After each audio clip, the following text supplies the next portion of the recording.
Holy mother, we got an exciting episode, and a hefty one at that, not only in terms of just stunning visuals, but also manga coverage. And coming off episode 9, this one is a wild ride. We aren't here to waste your time, so let's start comparing the episode to its manga counterpart. And if you haven't seen the latest episode of Demon Slayer the Swordsmith Village as yet, spoilers ahead. The following episode is titled The Love Hashira, Mitsuri Kanroji, and it adapted the rest of chapter 122 to 125, although only 4 pages were taken from chapter 125.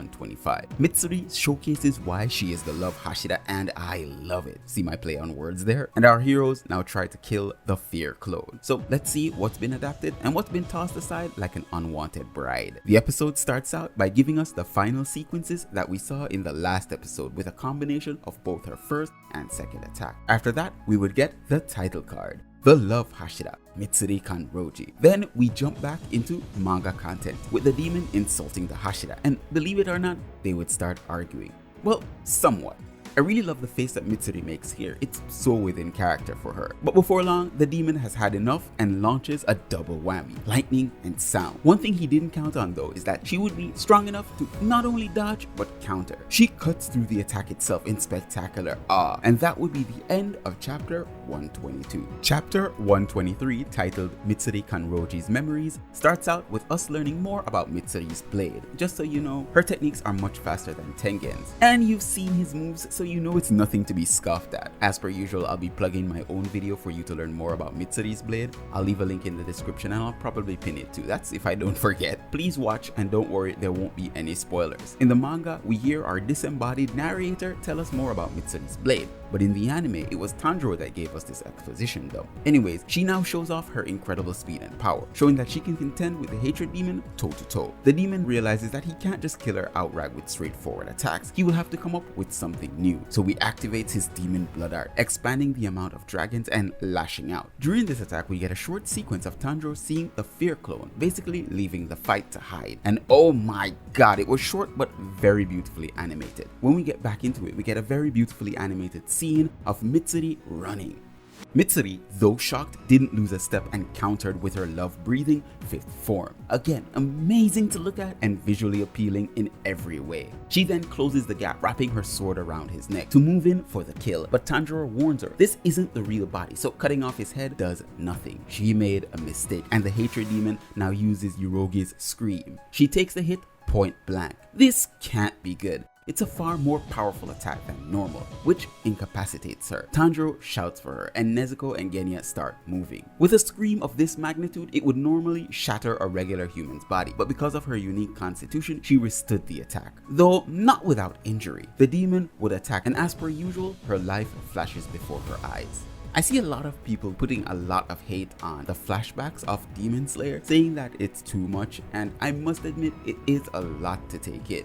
But it's not something out of the usual. Demon Slayer has been doing this since season 1, coming right up to now, so it's no surprise, and it lets us get a little more connected with our characters, learning about their backstory. Though I do admit some backstories would be better received if it's either before the fight or at the end of the fight. But enough of that, let's get back into it. In the anime, we get a beautiful anime exclusive scene of one of the most famous plants in Japanese culture, the sakura, or cherry blossom, which is the national flower of Japan. This plant plays a huge role in her life. Not only is her hair colored much like the cherry blossom, but it represents a time of renewal and optimism, and also symbolizes the transience of life, which is a major theme in Buddhism. 2 years ago, she had a marriage interview where her prospective told her that only a cow or bear would marry her, which was really cruel to say, and he totally lost out on this beautiful damsel.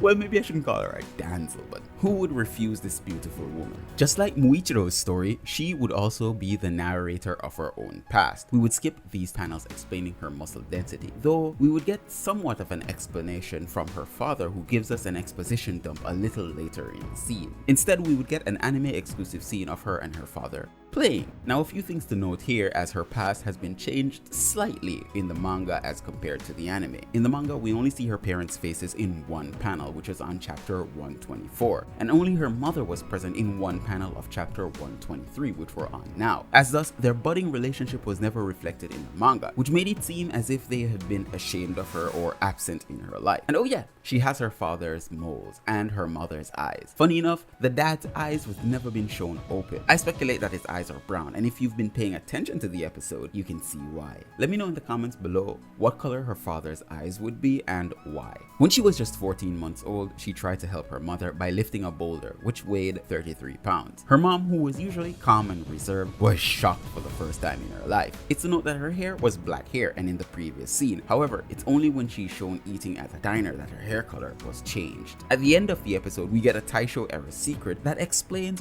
why her hair is like this, due to eating sakura rice for an extended period of time, which to my knowledge is something that can truly happen. Correct me in the comments below if I'm wrong. In the manga, she was shown in the restaurant without her family, but in the anime, we got to see her with them. We do get an anime exclusive scene of her arm wrestling some sumo wrestlers at a young age, showing that her strength is nothing to be scoffed at. In another anime exclusive scene, we get her really questioning if she could get married as she is, with her parents saying, "Hey, it's okay, we don't care about that, stay at home with us, we just want to show you some love." But this thought continued to plague her, so she decided it's time to fit in by dyeing her hair. Account this panel as skipped as well. She also pretended to be weak. She stopped eating as much, to the point where she even would nearly pass out, in which case a man did say why not get married to her, but it was all a lie and this wasn't her, so she left it all behind. When her eyes opened, she would be saved by our demon slayers, oh, and Nezuko. They had to save her, as without her they can't contend with this demon. And then boom comes another attack. The demon isn't wasting time trying to take them out. He rains lightning from the sky like a hellstorm, but again Mitsuri would block his attack and she would be grateful that she was saved. Now she won't make the same mistake twice. This is where the chapter would end and the midpoint of the episode. Chapter 124, titled Get It Together Moron, begins with a flashback. Kagaya is greeting Mitsuri into the Demon Slayer Corps, telling her that she's special and loved by the gods.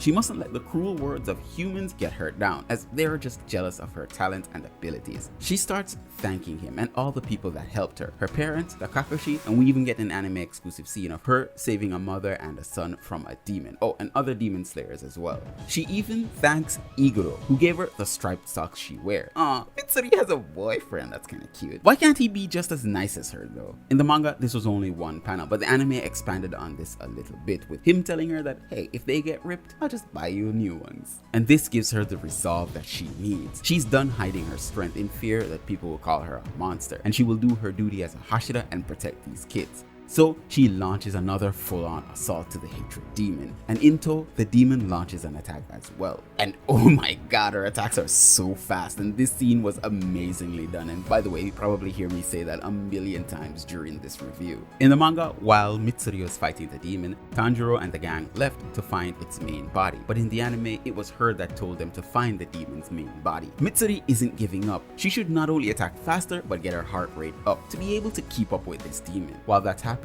Tanjiro and the gang then start searching for the main body once again. The demon notices and launches an attack at them, but Mitsuri did not let him. In the manga, she didn't seem to land when she protected them. This is where we would switch over to Tanjiro now locating the demon, which was an anime exclusive. Now back to Mitsuri, she's much faster than before, and to our surprise, she now has a Demon Slayer mark. This throws out all the theories about Muichiru's Demon Slayer mark. Seeing that he's a descendant of the strongest Demon Slayer along with Tanjiro, it's only natural that he would be able to activate his mark as well, just like Tanjiro. However, Mitsuri isn't a part of this great clan, so how can she even activate a Demon Slayer mark? I can't wait to hear the anime onlys with their fan theories about this. Anyways, the demon notices the mark and pumps himself into overdrive. It's time to put down this Miss Candy Cane, but for some reason he can't hit her, so he changes his tactics just to wear her down. In the manga, it doesn't seem like there was much breaks between his attacks, but in the anime, we can clearly see that there were some breaks. Our gang now finds the tree roots that the main body got wrapped up in, but they can't get it open. In the manga, we just cut to them riding the tree like a bull, but in the anime, we see them first locate it, try to open it before it retaliates. And this is how they ended up grabbing onto it, where it would start swinging around. So Genya has the bright idea to literally bite the fuck out of the tree bark. I thought they would skip these panels, but they made sure to make Genya give us some explanation on how his powers work. Genya gains demonic abilities temporarily once he eats demon flesh, of course. His power is based off the strength on the demon that he consumes. It's to note that Genya is special, and this isn't something that a normal human, much less a demon slayer, can do. He is very unique and probably one of the only ones who can do so right now. This is how we beat Aizetsu, by tearing off parts of the demon's face and consuming it. Genya's teeth are so strong that it literally breaks the wood off, but the branches has a defense mechanism and starts whipping and slashing him. Nezuko uses her fire and gets Tanjiro the opening that he needs to unleash his Hinokami to open the hiding area. But they would all be shocked as it seems to be empty. No demon in sight. We search the area to find the demon fleeing in the forest. He seems to have tried to be a little quiet but accidentally stepped on a branch or something. Tanjiro shouts for the demon to stop running, you little piece of shit, and come get your head cut off like a real man. We get a quick memory from Hantengu of a man telling him to take responsibilities for the shit that he's done. Wait, are we about to get a sad backstory for this lump of shit? Well, it seems that the demon is about to meet his maker. No, not him. Yes, him. This demon has the gall to actually say that he's never told a single lie in his life. How delusional can you be, my dude? Genya shares the same sentiment and decides that it's time to do some light gardening by ripping up some trees and hurling it at the fleeing demon. He's had enough. It's been like 6 episodes of this shit. When the tree hits, this would be the end of the chapter.